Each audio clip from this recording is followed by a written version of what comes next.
The sound is what you hear first. Not the gentle hum of the rainforest, but a discordant symphony of violence. A sound that doesn't belong.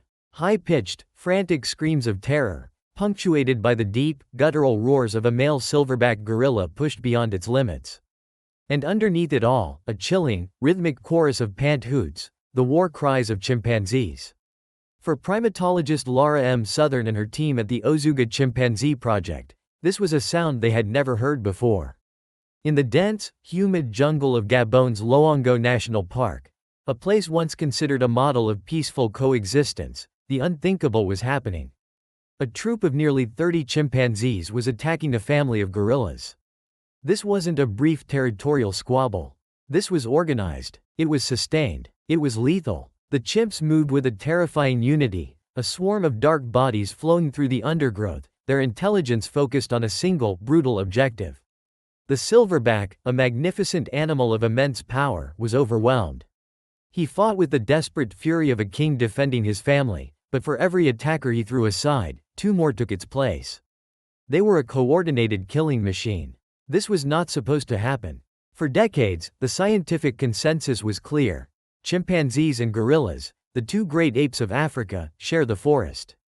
They compete for some foods, but their interactions are overwhelmingly peaceful, even avoidant. What the researchers were witnessing, what they were documenting for the first time in history, was not coexistence. It was war. A war that would shatter our understanding of these animals, and perhaps offer a dark reflection of ourselves. The question was not just what was happening in the heart of Loango, but why. Before the bloodshed, this was a vision of paradise.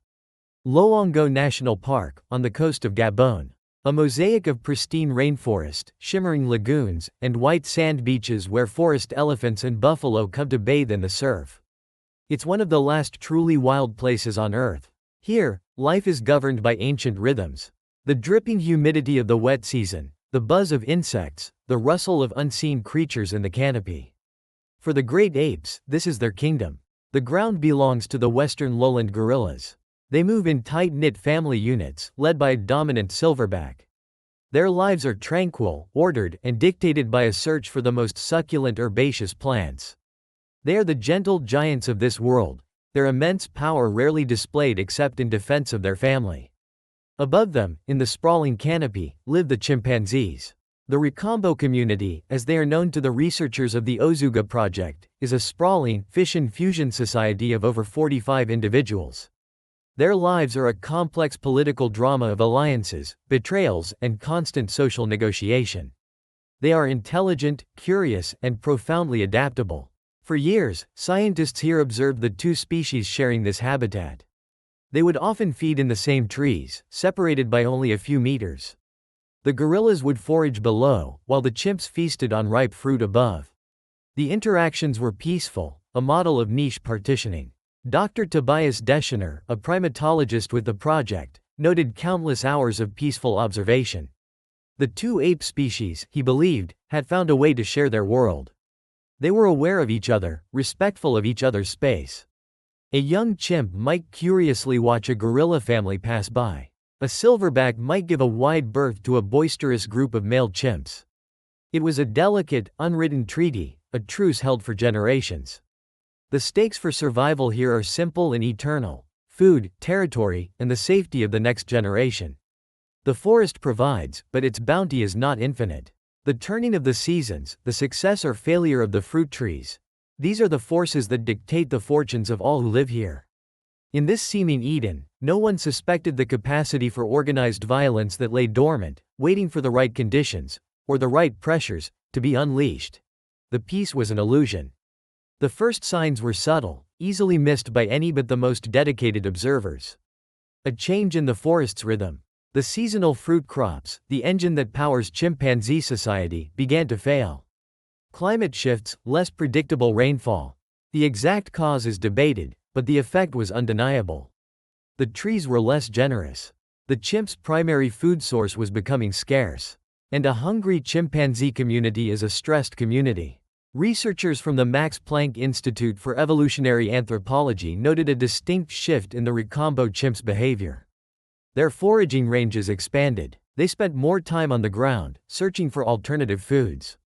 And this brought them into more frequent, and more direct, competition with their gorilla neighbors. What were once peaceful encounters at fruiting trees became fraught with a new tension. A gorilla family arriving at a tree would find it already occupied by a large party of chimps who were less willing to share. There were no open fights, not yet.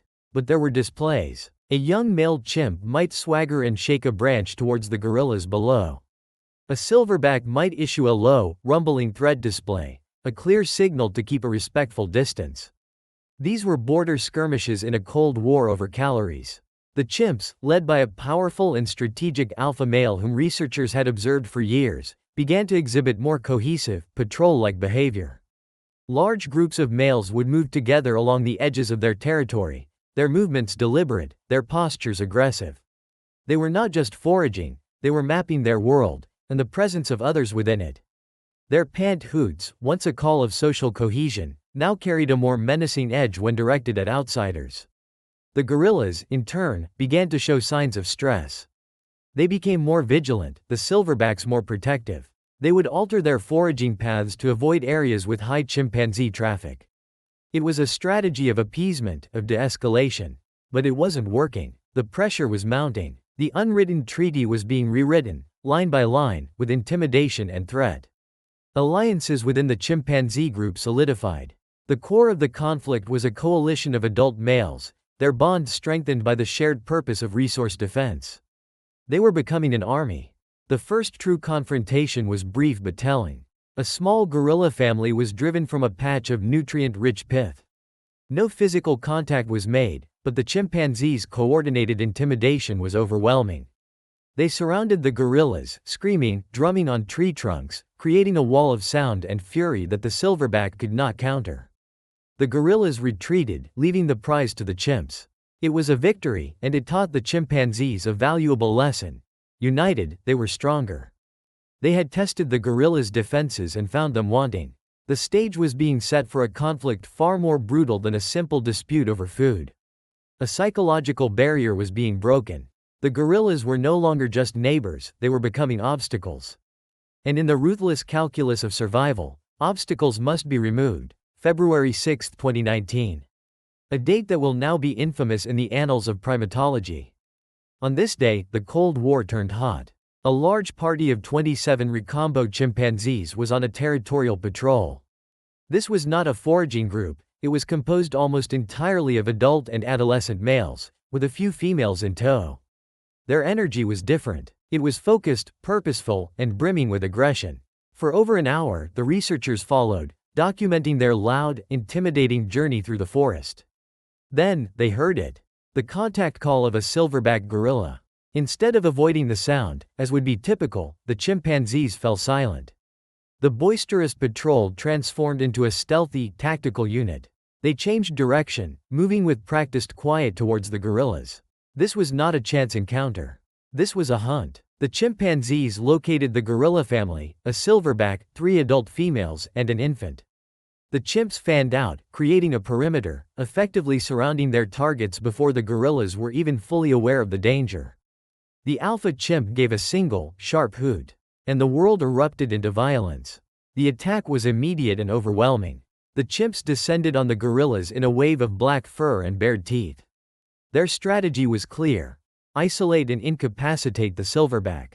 While several large males engaged the powerful leader, distracting him, drawing his fire, others swarmed the females.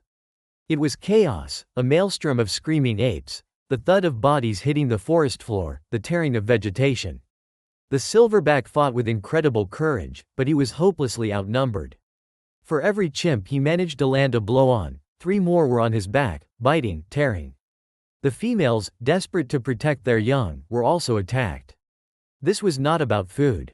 It was not about territory. The ferocity, the sheer coordinated brutality, pointed to something else entirely. Something darker. In the midst of the mayhem, the primary target was revealed. A small group of chimps broke off from the main fight and cornered one of the females. Her infant clung to her chest, screaming. They tore the baby from her arms. The mother fought back, but she too was overwhelmed. The attack lasted for 52 minutes. An eternity of brutal, relentless violence. When the chimpanzees finally withdrew, their pant hoots now triumphant, They left behind a scene of devastation. The gorilla family was shattered, wounded, and traumatized. And their infant was gone. The Rubicon had been crossed. This singular event proved that the previous encounters were not isolated incidents of aggression, but a prelude. The chimpanzees had learned they could dominate, and now they had learned they could kill. The unwritten laws of the jungle had been torn apart, and a new, terrifying precedent had been set. The attack of February 6 was not an anomaly. It was the beginning of a campaign. Over the next several months, the researchers in Loango would document a series of these lethal encounters. The war had begun in earnest. The chimpanzees, emboldened by their success, began to actively hunt gorilla families.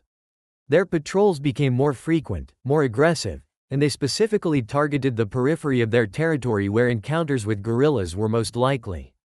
The second major documented attack occurred 10 months later, almost to the day. The pattern was chillingly similar. A large, male-dominated chimpanzee war party, moving with purpose. A chance encounter was ruled out. Evidence suggested the chimps tracked the gorillas for some time before initiating the attack. This time, the target was a different family, but the objective was the same. The battle was even more ferocious than the first. The silverback, a different male, put up a monumental defense. Field notes describe him throwing chimpanzees through the air, his powerful jaws inflicting serious wounds on several of his attackers. But again, the numbers were decisive. The chimp coalition used sophisticated tactics. Some males would perform feint attacks, drawing the silverback's attention, while others would flank him, attacking from the sides and rear. It was a classic military strategy of distraction and envelopment, executed with instinctual brilliance.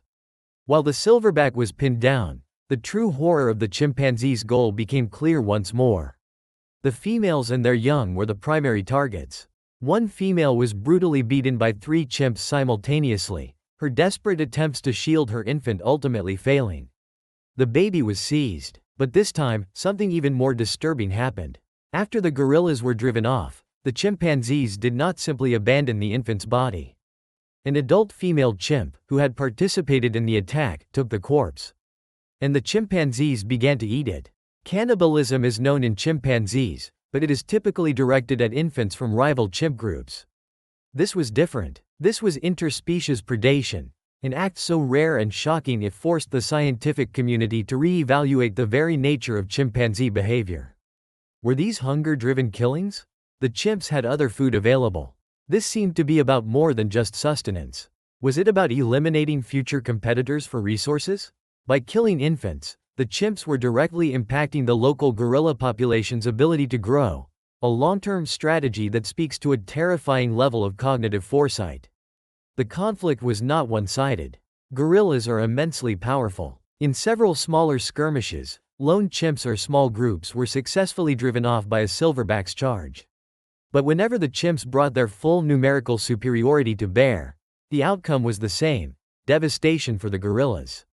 Researchers watched, horrified, as a social fabric that had held for millennia unraveled in a storm of violence. The chimpanzees of Ricambo had become organized killers, waging a war of extermination against their neighbors. The forest floor of Loango, once a neutral ground, was now a battlefield littered with the evidence of their brutal conquests. The aftermath of each battle was a scene of profound tragedy.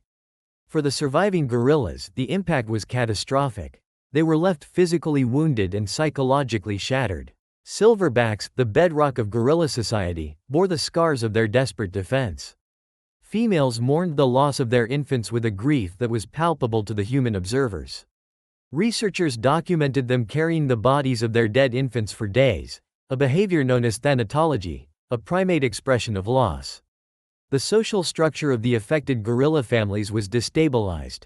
A family that loses its young, or its faith in the silverback's ability to protect them, is a family in crisis. The long-term demographic impact is stark. The targeted killing of infants is the most effective way to cripple a rival's population growth. It's a strategy as cruel as it is effective. The forest itself seemed to hold its breath. The gorillas became hyper-vigilant, their peaceful foraging replaced by a constant, nervous scanning of the canopy. The sound of a distant chimp pant hoot, once a neutral part of the soundscape, now triggered immediate fear and retreat. They had learned that their powerful neighbors were now their mortal enemies. And what of the victors? The chimpanzees' behavior after the attacks was a complex mix of triumph and something almost ritualistic. They would regroup, their bodies coursing with adrenaline, engaging in loud, celebratory displays. The sharing of the meat from the killed infant gorilla was a highly social, though gruesome, event, reinforcing the bonds between the members of the victorious war party. For them, this was not a tragedy, it was a success. A successful acquisition of a high-protein food source, and the successful elimination of a competitor. Did they feel remorse? Guilt? To ask these questions is to anthropomorphize. What researchers observed was a chilling pragmatism. They had identified a threat, or an opportunity, and they had neutralized it with maximum efficiency. The scientific significance was immediate and profound. This was not anecdotal. It was carefully recorded, peer-reviewed evidence. Simone Pika and Tobias Deschner, the lead authors of the resulting study, knew they were rewriting the textbooks. Their findings, published in the journal Scientific Reports, sent shockwaves through the primatology community. The narrative of the peaceful gorilla and the quarrelsome but rarely lethal to outsiders chimp was over. A darker, more complex picture was emerging. One where the line between competition and warfare, between territoriality and predation, was blurred. The events in Loango were a brutal reminder that in nature, there are no heroes or villains. There are only survivors. Why did this happen? Why now? For decades of observation across Africa, this level of organized, lethal conflict between chimpanzees and gorillas had never been seen. The scientists at Loango were forced to become detectives, piecing together the ecological clues. The leading hypothesis points to a perfect storm of environmental pressures. Climate change is altering weather patterns in Central Africa, leading to a decrease in the availability of ripe fruit during certain seasons. This fruit scarcity hypothesis suggests that the chimpanzees, who rely heavily on fruit, were pushed to their nutritional limits. This caloric pressure may have had two effects. First, it intensified competition for any available food source, putting them in direct conflict with gorillas. Second, it may have driven the chimpanzees to view the gorillas themselves not just as competitors, but as a potential source of protein. Killing the infant provided a meal and eliminated a future rival for scarce resources. This is the brutal calculus of natural selection. This challenges the work of primatologists going back to Jane Goodall. While Goodall documented the shocking Gombe chimpanzee war in the 1970s, that was a case of chimpanzees fighting other chimpanzees. It was intra-community violence. This was different. This was interspecies warfare. It reveals a level of cognitive flexibility and strategic planning in chimpanzees that is both awe-inspiring and terrifying. They identified a problem, resource scarcity. They identified a competing group, the gorillas. And they developed a lethal, cooperative strategy to solve the problem. This isn't just mindless aggression, it is, in a very real sense, politics by other means. These events force us to look at our own evolutionary past. The capacity for lethal group violence is something we often consider uniquely human. But the Loango War suggests these behavioral patterns may be far older, rooted deep in our shared ancestry with the great apes. It suggests that the forces that drive cooperation within a group can also be the same forces that drive lethal aggression towards those outside the group. The same bonds that make the chimpanzees a cohesive, supportive community are what make them such an effective killing machine. This is the dark side of social intelligence. The forest of Loango is quieter now. The gorilla families that survived the conflict are wary, forever changed by the violence they endured. The Rakambo chimpanzee community continues its complex existence, its dominance asserted, its place at the top of the primate hierarchy cemented in blood. The researchers of the Ozuga project continue their vital work, watching, listening, trying to understand if this war was a singular event, born of a unique crisis, or the beginning of a new, brutal normality in a world being reshaped by a changing climate. What happened here serves as a haunting reminder that the world of the great apes is not a gentle kingdom. It is a complex society of alliances and rivalries, of intelligence and violence, governed by the unforgiving laws of survival. The behavior witnessed in Gabon forces us to confront an uncomfortable truth. The capacity for organized, lethal conflict is not a uniquely human pathology. Its roots may lie deeper than we ever imagined, in the shared evolutionary history that connects us to these magnificent and terrifying relatives. We see in them a dark mirror. Their capacity for cooperation, for strategic planning, for empathy within their group, and for brutal, coordinated violence against another. The war in Loango was not a human war. But by understanding it, we may yet understand something more profound about the nature of conflict itself, and the thin veneer of civilization that separates us from the primal laws of the jungle. The kings of the jungle are at war. And we are just beginning to understand the rules of engagement.